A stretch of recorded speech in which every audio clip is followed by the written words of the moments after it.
Welcome to the Slop Farm. Enjoy the video. In this video, I will show you how to make delicious chicken fried rice using an easy method. First, gather all your ingredients. You'll need about 2 cups of cooked chicken, 3 cups of day-old cold rice, 2 large eggs, and 1 cup of mixed vegetables. Heat 2 tablespoons of cooking oil in a large wok or skillet over medium-high heat. Having everything prepped beforehand makes this dish come together quickly and effortlessly. Next, add your cooked chicken to the hot pan. Stir-fry it for about 1 minute to ensure it's nicely heated. Then, push the chicken to one side of the pan, creating an empty space.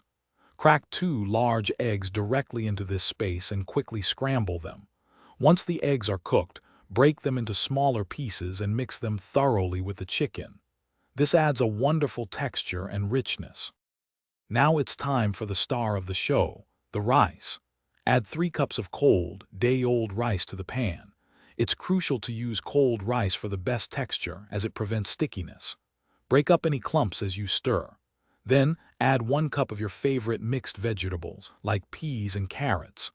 Stir-fry everything together for about 3 to 4 minutes, making sure all ingredients are well combined and heated through. Finally, let's add some flavor. Pour 2 tablespoons of soy sauce and 1 teaspoon of sesame oil over your fried rice.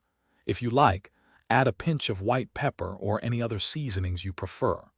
Give everything a good stir to ensure the seasonings are evenly distributed throughout the rice. Once it's all mixed and fragrant, your easy chicken fried rice is ready to be served immediately. Enjoy your delicious homemade meal. Thanks for watching. Consider subscribing if we helped you today.